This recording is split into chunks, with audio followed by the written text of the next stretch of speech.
Welcome to FOBtv, the future of business. I'm your host, Kevin Benedict, and I want to just thank all of you for taking time out of your busy schedule to spend some time with us today. I'm really excited about our guest. Our guest is Deepak Seth. Deepak has been a passionate advocate for innovation and adoption of cloud solutions and AI and machine learning and API microservers and augmented reality, virtual reality, predictive analytics, and you name it. And he's worked at all kinds of Fortune 500 companies. He brings a wealth of expertise and knowledge to the show today. And I'm just excited to kind of dive in and talk about what he sees from his perspective. Now, today in your day job, Deepak, you're working with trading platforms and all kinds of stuff, aren't you? Yes, I am. But first of all, Kevin, that was quite a welcome. Now I look at myself in a new light, hearing all the great words you had to say about me. But yeah, I'm excited to be part of your show, and this is and looking forward to the conversation. Yeah, means AI more than using it at work. I'm a more passionate researcher and trying to figure things out where generative AI would go. Interestingly enough, a couple of years ago, I have been working for many years now, and when I saw the AI and ML bus coming down the road, I said I need to go back to school. So a couple of years ago, I went back and did some postgraduate qualifications in AI and machine learning. So I'm not as much of a total know nothing kind of expert. I have been around the block and honed my skills. Yep. Ah, that's awesome. So where are you calling in from today? I'm calling from Fort Worth, Texas. This has been my home for the last 4 or 5 years. Before that, had spent a lot of time in cold Rochester, New York. From there, moved to hot Fort Worth, Texas, and we have a recent bout of thunderstorms, but weather is looking great outside today.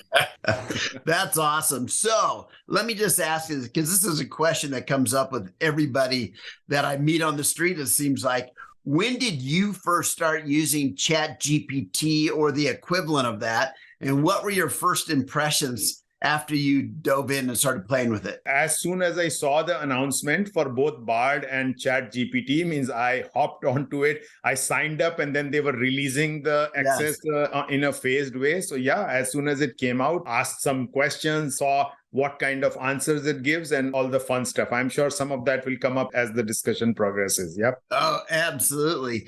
Likewise, I started researching, especially when we got into ChatGPT version 4, and started looking at different trends in different technologies, and then asking it to look at how the combination of those two separate trends and technologies, what would be the impact of both those trends colliding?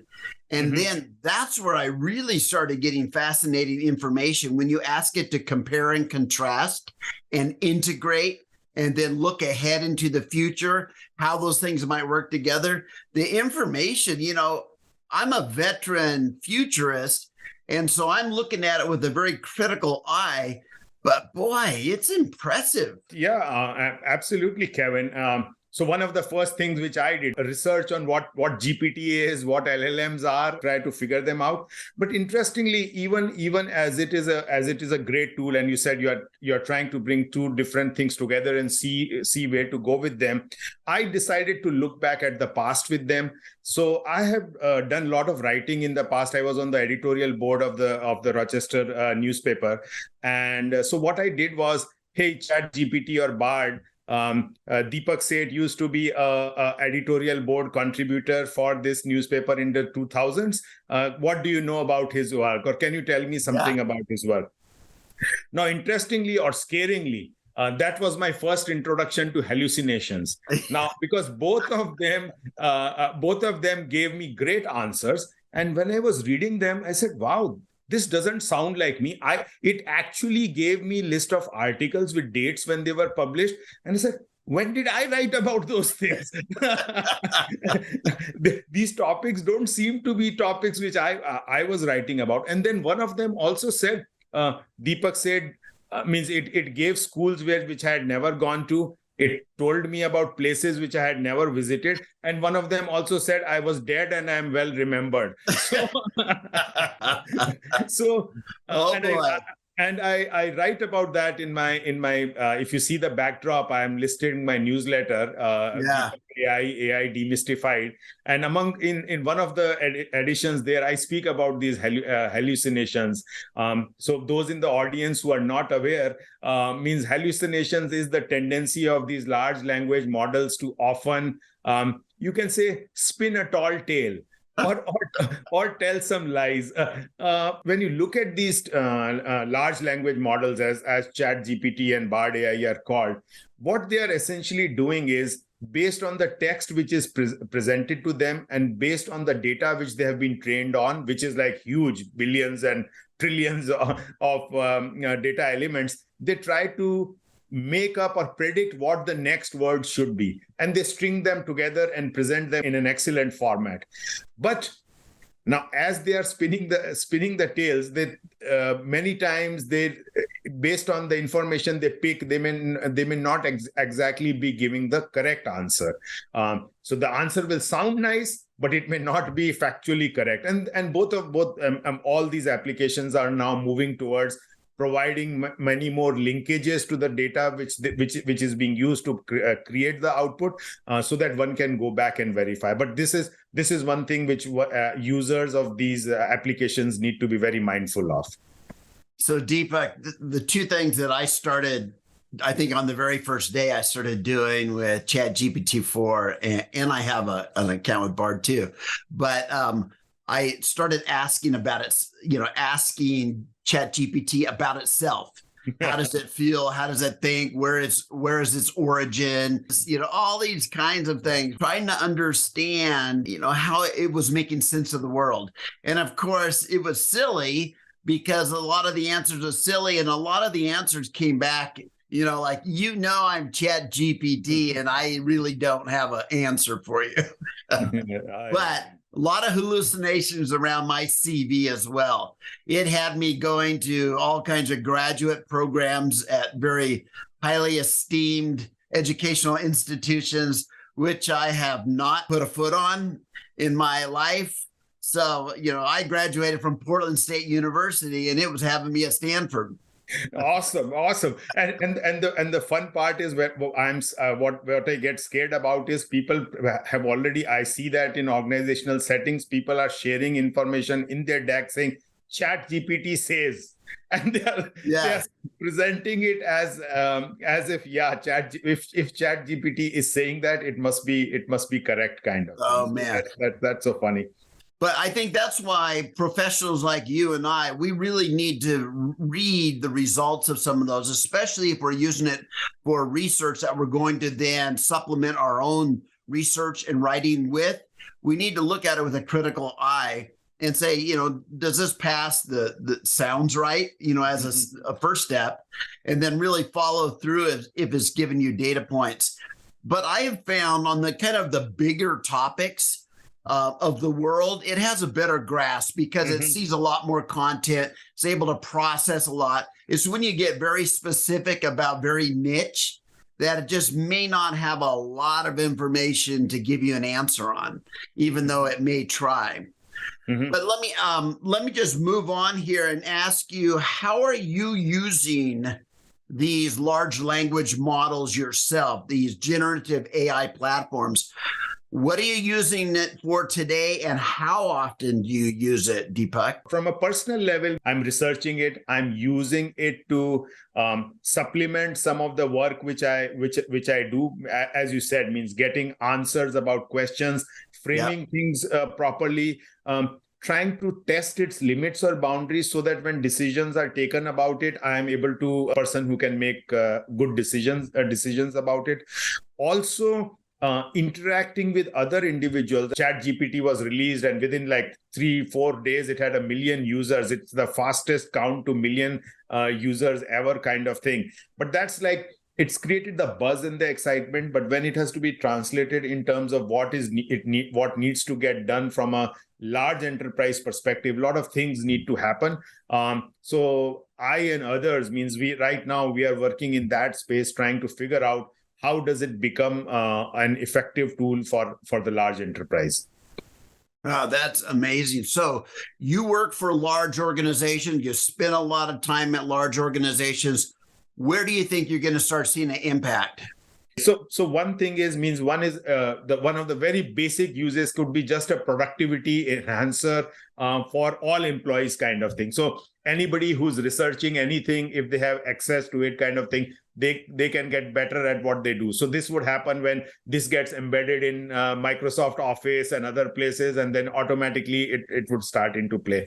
But the other biggest places where I think it would start playing a role would be around interaction with the customers kind of thing. So call centers, anything which does research and presents information to the clients. A use case which I'm coming across in another sector is around, you have got people who go to the client side to say repair equipment. Now they have to refer to many different manuals kind of thing, and then you have to figure answers out. This would be easily able to provide that information in a very concise sort of way about what needs to be done. Legal briefs, creating the first drafts of anything, this would become a handy tool.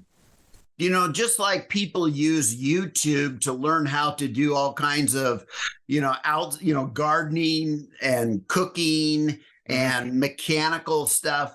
Matter of fact, even yesterday was asking it on a home maintenance issue. I went to ChatGPT and said, what kind of professionals work on these kind of problems? Because I don't even know what to search on Google. And it had to do with, drain from your rain gutters and who would working on the drainage of your yard. Is that a landscaper? Is that a plumber? Is that, who does that? And it was giving me very solid information, and it gave me all the different various points to think about. It gave me a list of the kinds of questions to ask. And I left going, oh, that is so useful.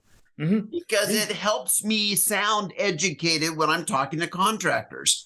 I can see what the issues are because ChatGPT showed me these are the things to consider. So on a personal level, but on business, Deepak, man, I use it 10, 15 times a day. Yeah. Unless I'm in a deep article, and then I'll use it, 50 times in a day, going in and just researching both historical and future stuff. From an organizational perspective, there's a caveat to that also. Most companies have restricted access to these tools on office equipment because they are not exactly sure of all the prompts or all the information which people will share as questions to the for these applications, how they would be used by companies like OpenAI or Google. And I think if I remember correctly, just a couple of days, a news had popped up that Google has stopped its own employees from using Bard or something like that. I'm not sure. I'll have to check that up again. But as you said, it's emerging. The guardrails around this need to be established at an enterprise level. So all that's still being figured out. So let's talk about that large enterprise concern. What they're concerned about, if I got this right, if I understand this right, is they don't want their sales guys like entering all their client information into Bard or ChatGPT and then asking it to rewrite their proposals in a better format. Because then that information becomes part of the large language model, and that information is then used to help educate the large language models for everyone. And it's confidential information. Is that the primary concern? It's the confidential information you are losing. I mean, it's your secret sauce, competitive advantage will get eroded. And I was talking with some friends, and an interesting thing came up, which is relevant from a futurist perspective, is like right now the LLM has been built on historical data, like from up till 2 years ago. So they went to Reddit, they went to Quora, they went to Wikipedia, means all the information in the public domain, and that forms the corpus on which this large language models are built. Now, in the future, as these large language models keep on getting used increasingly, they are creating their own content. So after a period of time, most of the content which is available on public domain will be that which is created by these LLMs. So will they be? So it's like a snake eating its own tail kind of thing. Like, would they be?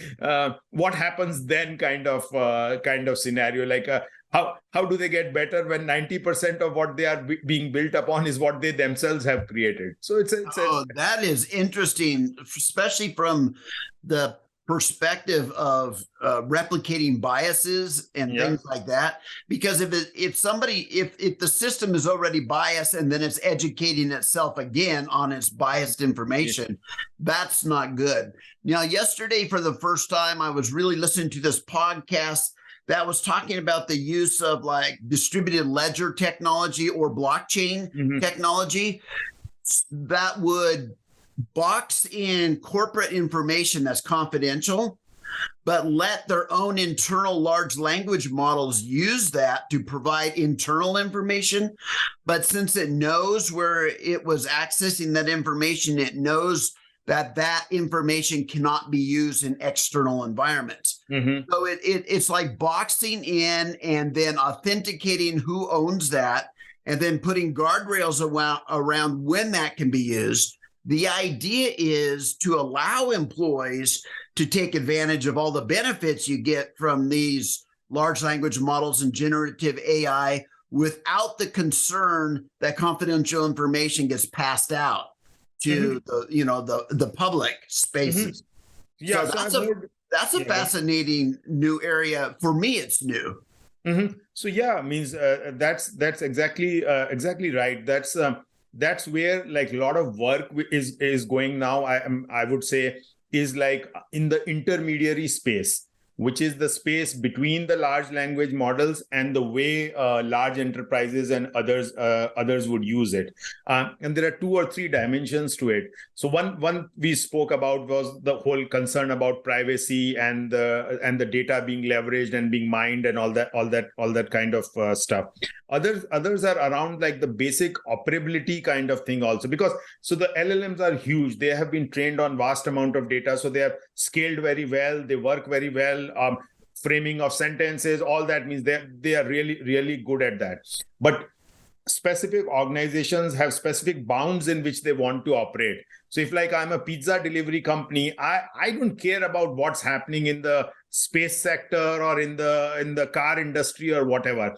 So what I want is like when my employees use the large language model, there should be something which bounds it. Even if I'm using the core LLM, but the way my prompts travel to the LLM and then results come back to me, they are bound in the pizza delivery construct. So it could be pizza delivery construct, it could be automobile industry construct, it could be pharma industry construct, because each industry has their own constructs. And I see several players coming into play in those in that space per se. Generative AI has opened up my inner artist.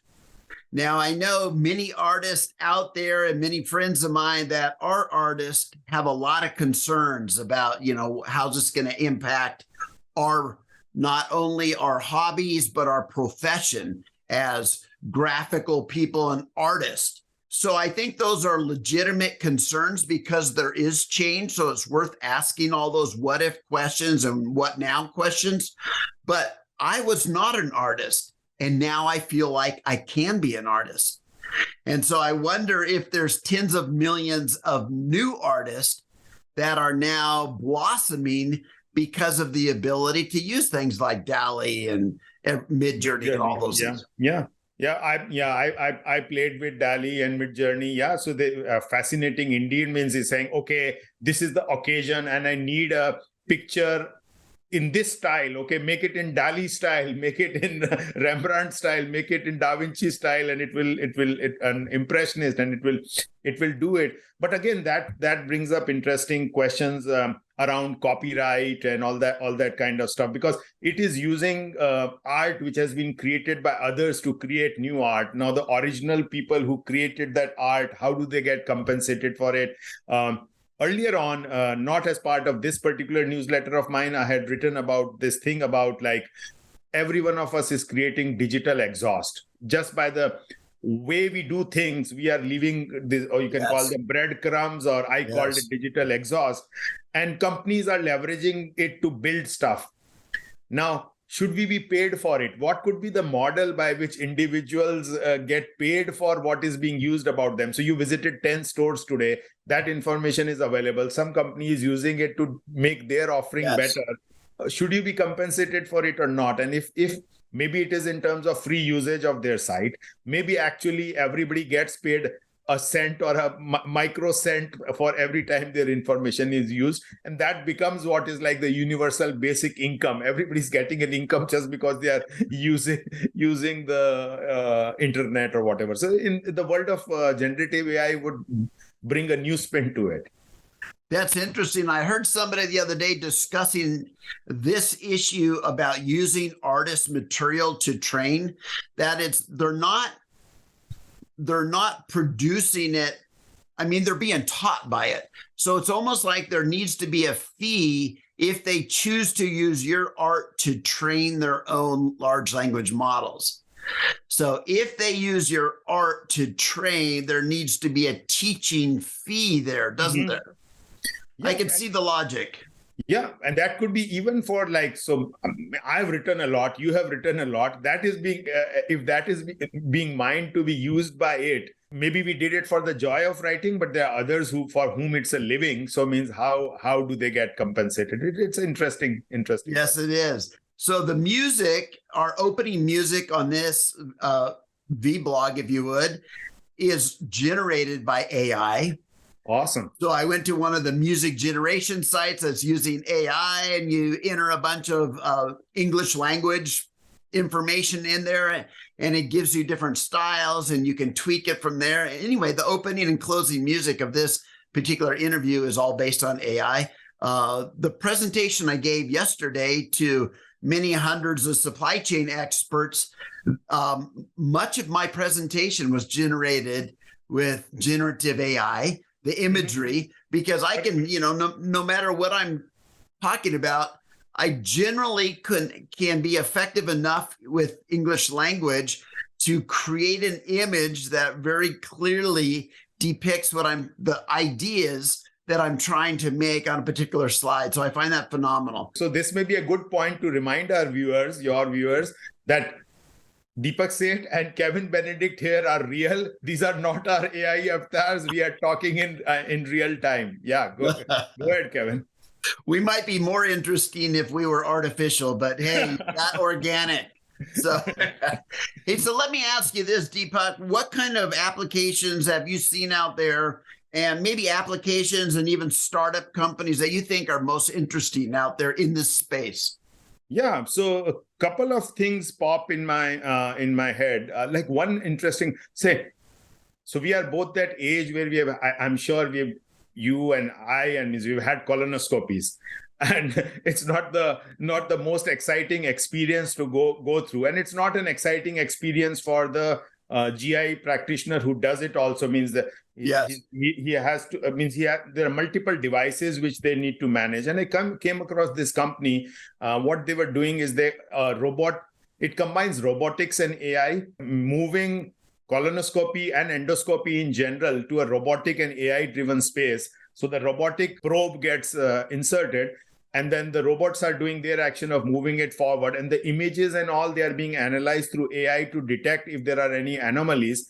And the surgeon actually would have just a iPad kind of device with them, on which they will make decisions. Okay, polyp, snip, not snip, or whatever, means do this, do that kind of thing. And so the intent, the game plan behind all this is a single surgeon can then maybe a nurse practitioner or somebody else can do the process, be on site, and the single doctor can manage multiple operations going on. So I found that fascinating. They have raised quite some bit of money, and they're moving ahead with it. I can imagine the utility of that. This is in terms of real value add. No, I understand. I mean, the use of imagery is one of those really powerful use cases for the technology today, and then creating the digital twin so that you can have real incredibly precise robotic interaction. So absolutely. So that's a powerful one. Even though my mind has lots of jokes, I'll save those for another day. We'll come to that another day. Another interesting ones I have seen I spoke about, we briefly brought up the thing about that intermediary layer between. So one is like lot of applications are popping up around that kind of thing. So a travel related one would be something about, okay, just enter your destination, number of days, and it will spew out an itinerary and things, a list of things to do kind of thing. I tried out one of those for a place I was visiting, and that it was a place I had already been there. So I just wanted to see how good they are with planning the distances, and do this, can do that next kind of thing. They're pretty good, and all based on ChatGPT and other things. And from a large organization perspective, again, I see consulting companies quickly make the pivot to be the trusted advisors and mentors in that space as companies try to figure things out. Many big companies had gone whole hog, consulting companies had gone whole hog into metaverse. And now they have done a smart pivot and saying, hey, billions of dollars investment into ChatGPT, into AI, generative AI stuff. So a lot of exciting stuff going on there too. Oh, absolutely. So Deepak, what's your position on, is AI the greatest thing humanity has ever been able to create and is going to be overall a positive force and a positive and have a positive impact on the future of humanity, or is this an existential threat? Where do you fall on that question? Yeah, means I shared some of my thoughts earlier on that. Interestingly, one thing which I do on a daily basis is share a daily quote, and I call on LinkedIn, I called it Deepak's Daily Quote. And interestingly, which is I pick a quote from a person from the past and share it with my followers. Interestingly, the one which popped up yesterday was from the economist Herbert Simon, and he spoke about, and I just paraphrase it, technology has no morals per se. What technology does is it enhances the ways of we think about things and the way we do things. And whether we use it for good people will use it for good things, bad people will use it for bad things kind of thing. So similarly, AI, I think, means it is just in the long list of technologies which has emerged over the ages. It is just one more. In the right hands, it will do great things. In the wrong hands, it will do wrong things. But we'll figure out a way so that it stays within the bounds of what is right and what is wrong. And is it the greatest thing ever? No, human potential is immense. We'll be coming up with something. Something might be just across the horizon. But I think history is filled full of examples of very dangerous materials that humans create that they keep very tightly regulated. Whether it may be lab-grown pathogens or heavy weapons, which you just never want to have laying around in civilian places because of, they're just far too dangerous. Just because we have a nuclear weapon doesn't mean you want to leave it on the street corner. So is this an example where this is something very powerful and it can have incredibly positive impacts, but you need to keep a close regulatory environment around that? What's your thoughts on that? So a great question, Kevin. And yeah, that's something which I think about a lot, and all of us who work in this space are thinking about a lot. But I will be guided by historical precedent, so as to say, how have humans reacted to technological evolution in the past, and how the government controls and regulations have come into those spaces as well. So just pick an example. Let's pick aviation. Now the planes were built, planes started flying, accidents started happening, and then we said, you know what? We need an air traffic controller to get things right. Automobiles, cars flying back and forth all across whatever highways were built and at intersections crashing into each other. Okay, we need traffic lights, and the traffic lights came into being. Nuclear power, same way. Nuclear power was built. Even at the time when nuclear energy was being researched, people knew it could have very, very dangerous effects kind of thing, and means couple of times it has been used also in a way which caused immense destruction. But ultimately means nations and societies decided that this is a technology which needed to be bounded. So I'm already, and all these things it's like the will of the people and the democratic processes, the interaction of nations, and those boundaries and guardrails start getting emerging. So we see some of the same thing happening in the AI space also. European, maybe the Europeans have taken a lead on this and some regulations have emerged. Maybe they will go too much on the side of control. US may come up with a different framework, and then some international organization may be created which says International Organization of AI, blah, blah, blah, and it will set up some global standards related to that. So that's the way it has happened with every technology. And I'm sure radio communications, there are international organizations which govern how frequencies are used and all that kind of thing. So something similar will emerge here also. And it's needed. Yeah, it is needed. It is needed for any technology. It is needed, and it will be needed for this one also. The question that I really have on that notion, though, is if we look at historical precedents, oftentimes the pace of change was slow enough where people could sit back, read about it, study it, do research, think about it, come up with some possible answers, and then over time create the regulatory environment that works.